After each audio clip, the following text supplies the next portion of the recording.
ইমানকে রক্ষার জন্য যে তাকবীর দিবে সেটা আপনার মুখে কখনো আসবে না, ঠিক না ঠিক? তারপরেও চেষ্টা করি, জোরে বলেন আল্লাহু আকবার। আল্লাহ আমাদেরকে কবুল করুন। আল্লাহু আকবার বললে খুশি হয় কে? বেজার হয় কে? বেজার হয় কে? শয়তান। শয়তানের গায়ে আগুন ধরে যায়। রাসূলের পাশে একজন সাহাবী বসে আছেন রাদিয়াল্লাহু আনহু। তিনি বলছেন, এহেলে কিয়া শয়তান, শয়তান তুই ধ্বংস হ। রাসূল বলছেন, তুমি কি বলছো? কয়, আমি বলছি শয়তান যেন ধ্বংস হয়। রাসূল সাল্লাল্লাহু আলাইহি ওয়াসাল্লাম বলছেন, শয়তান এখন আরো মোটা হয়েছে, তোমাকে ধরতে আসতেছে। সাহাবীরা জিজ্ঞাসা বলছেন, ইয়া রাসূলুল্লাহ আমি কি করব? বলছে, এহেলে শয়তান বলো না, আল্লাহর নাম বলো। শয়তান ছোট হতে হতে মাছির চেয়েও ছোট হয়ে যায়। এই জন্য আমাদের সব কাজে কার নাম? আল্লাহু আকবার। লা ইলাহা ইল্লাল্লাহ, লা ইলাহা ইল্লাল্লাহু মুহাম্মাদুর রাসূলুল্লাহ সাল্লাল্লাহু। মেরাজের দুটা আলোচনা, দুইটা বিষয়ে কথা বলে আমি চলে যাব আমার বিষয় আজকে। মেরাজের প্রথম শিক্ষা হলো 5 ওয়াক্ত নামাজ। কয় ওয়াক্ত? 5 ওয়াক্ত নামাজ। যেখানে বরকত বেশি, সেজদা বেশি। যেখানে বরকত বেশি, সিরাজগঞ্জে সেজদা বেশি, সিরাজগঞ্জে বরকত। সিরাজগঞ্জের নদীতে ভাঙে, মানুষের মধ্যে কোনো মন কালাকালি নেই। আমি দেখেছি নদীর চরে এক বৃদ্ধ ভাঙা ঘরে পোলাপানদেরকে কোরআন শরীফ পড়াচ্ছে। আমি বললাম, বাবা আপনার ঘর কোথায়? কয়, নিচে যে আল্লাহ দিবেও সে আল্লাহ। পড়াচ্ছে কি? কোরআন পড়াচ্ছে। এই হলো আল্লাহর পর সন্তুষ্টি। যখনই কাউকে দেখবেন যে দলেরই হোক, কি সুন্দর করে আল্লাহর কথা বলে, সুবহানাল্লাহ, আলহামদুলিল্লাহ, আল্লাহু আকবার।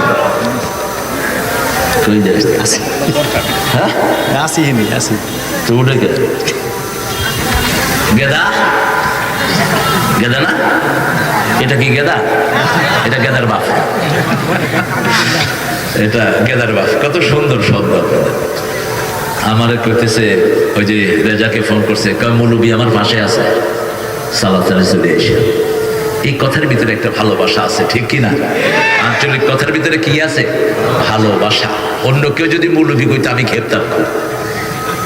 মৌলবী হয় ফাজিল পাস করলে, আমি তো ডাবল টাইটেল করছি, আমাদের মৌলবী কইলে কেন? কিন্তু এটা আদরের ডাক। এটা কিসের ডাক? আদরের ডাক। যেমন সিলেটে কয় মিয়া সাবজি, বালানি আপনি কি তাকাই রায়।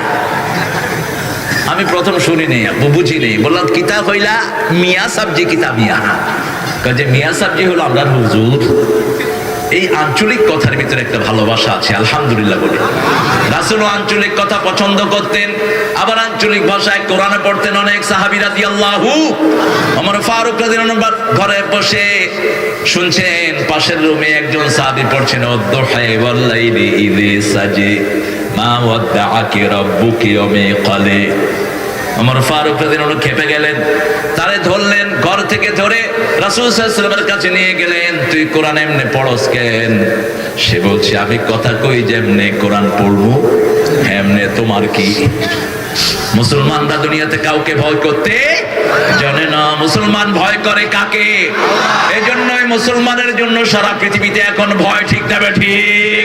ইসলাম আসছে, ইসলাম আসছে, ইসলাম আসছে, ঠেকাতে পারবে না কেউ। প্রতিদিন নতুন করে কালেমা পড়ছে 20,000 মানুষ।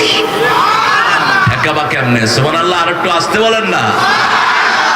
সব মাহফিলে গেলে উঠি যখন দেখি স্টেজের অর্ধেক, উঠার পরে মাঠে আর জায়গা থাকে না।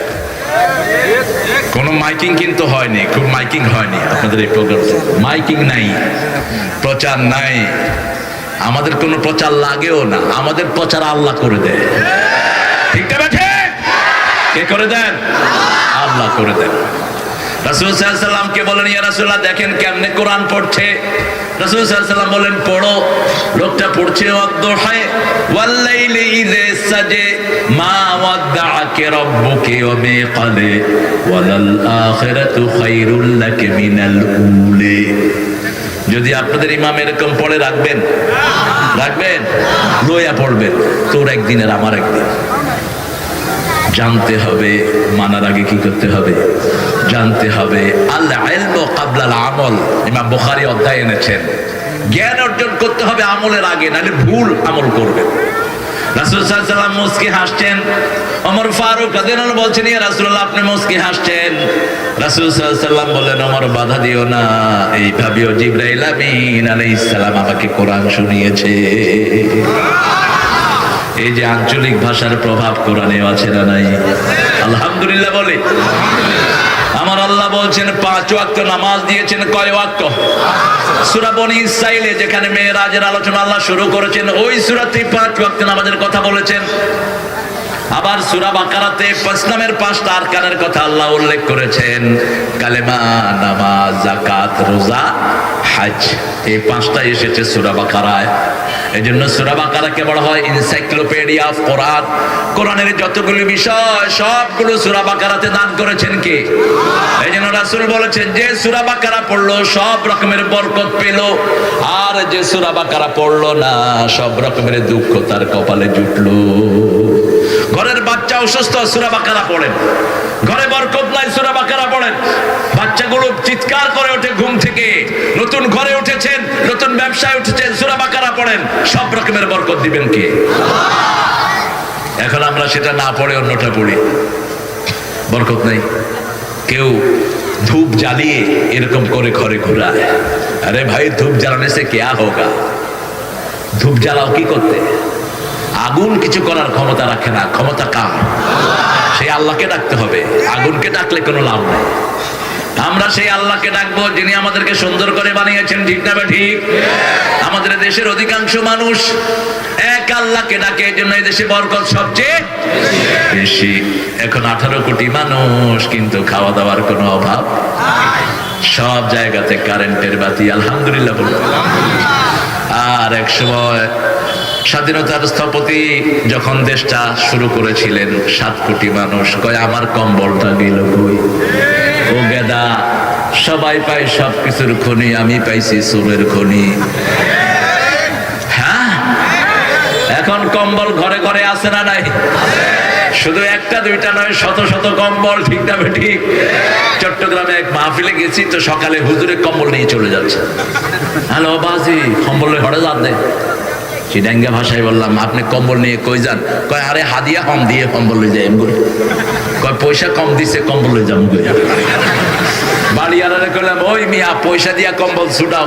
যাও আর কম্বল বেশি হইয়ে, আমার বহুত কম্বল আছে, এটা লই তুমি ভাগো। কি নিয়ামত! কারণ একটাই, আমি চিন্তা করেছি কেন এই ছোট্ট দেশে এত বরকত, কেন এই মরা যমুনাতে এত বরকত, ঠিক না ঠিক? কেন এই সিরাজগঞ্জে এত ফসল, এত দুধ, এত ক্ষীর, এত কিছু আল্লাহ ভরে দিয়েছেন। প্রত্যেকটা জেলাতেই বরকত আছে না নাই? কালকে বনপাড়াতে লাড়ু খেয়েছি, তিলের লাড়ু। খাবেন? আপনার সবচেয়ে লিভারের জন্য ভালো হলো তিল। লিভারের শক্তি বাড়িয়ে দেয়, আর লিভার শক্তিশালী হবে, আপনার শ্বাস প্রশ্বাস সুন্দর থাকবে। আলহামদুলিল্লাহ। খায় না, খায় শুধু। এটা খাইলে লিভার শেষ, হার্ট শেষ, বুকও শেষ, ঠিক না ঠিক? এটা খাবো না। আবার আরেকটা খায়, মদও খায়। অবশ্য মদ সিরাজগঞ্জে কেউ খায় না। হ্যাঁ, মদের নাকি একটা আইন পাশ হতে যাচ্ছে। অবশ্য মদের আইন এখন না, আমাদের অনেক আগের সরকাররাও মদের আইন দিয়ে গেছে। এখন নতুন করে আরেকটা হচ্ছে, 100 জন যদি মদ খায় তাহলে নাকি মদের সেখানে বার খুলে দেয়া হবে।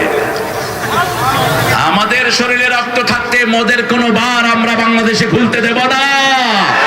আমাদের কোনো গ্রামগঞ্জে মদ বিক্রি করতে দেব না, ঠিক কিনা মুসলমান? কারণ আল্লাহ যেটা হারাম করেছেন ওটা হালাল করার ক্ষমতা দুনিয়ার কারো। এই করোনাতে সবচেয়ে বেশি মানুষ মারা গেছে কারা? মদ খায়, মদ খায় যারা। এটা বিশ্ব স্বাস্থ্যের রিপোর্ট। কারণ মদ খেলে মা আসকারা কালিলহু ওয়া কাসীরহু হারাম। এক ঢোক মদ খেলে আপনার লিভার শেষ। এক ঢোক মদ যদি লিভারে যায়, লিভার শেষ। রাসূল সাল্লাল্লাহু আলাইহি ওয়াসাল্লাম বলছেন, 5 জনের উপর আল্লাহ লানত, যে মদ খায়, মদ বিক্রি করে, মদ বহন করে, মদের অ্যাডভার্টাইজ করে, মদের ফ্যাক্টরিতে চাকরি করে। আর যার উপর লানত থাকে সে কখনো ঈমান নিয়ে আল্লাহর কাছে যেতে পারবে না। রাসূল সাল্লাল্লাহু আলাইহি ওয়াসাল্লাম দেখলেন মেরাজে অসংখ্য মানুষ, পাশেই ভালো গোস্ত কিন্তু পচা গোস্ত খাচ্ছে, যেগুলো থেকে দুর্গন্ধ আসছে, পোকামাকড় বের হচ্ছে। রাসূল সাল্লাল্লাহু আলাইহি ওয়াসাল্লাম জিজ্ঞেস করলেন, এরা কারা ভালো গোশত রেখে খারাপ জিনিস খাচ্ছে? ওরা যারা আল্লাহর হালাল ছেড়ে হারাম খেয়েছে। নিজের বিবি ছিল ঘরে, বিবির কাছে যায়নি, বাজে জায়গায় গিয়েছে, আছে না নাই? মদ আছে যেখানে, চরিত্রহীনতা। একটা লোককে ধরে নিয়ে আসা হলো, বললো যে তুমি 3টা কাজ করবা, তাহলে তোমার ছেড়ে দেব। তুমি মদ খাইবা, মানুষ হত্যা করবা, আর জিনা করবা। সে চিন্তা করলো ওই দুইটাই তো কঠিন, মদটা খাইছে মদ, করছে জিনা, করছে হত্যা।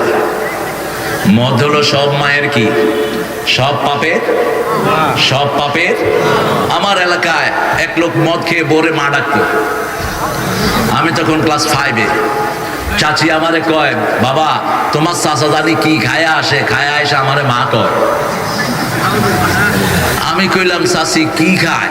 মুখের থেকে গন্ধ বাবা, আমি জানি না কি খায়, এমনি করে। আমি কইলাম, চাচি মোটা লাঠি নিয়ে দাঁড়াবেন যাতে মাতাল তালে ঠিক। চাচি কয়, আজকে মা কবি কল্লা ফালায় দেবো। কয়, তুই আর মা না, তুই আমার বউ।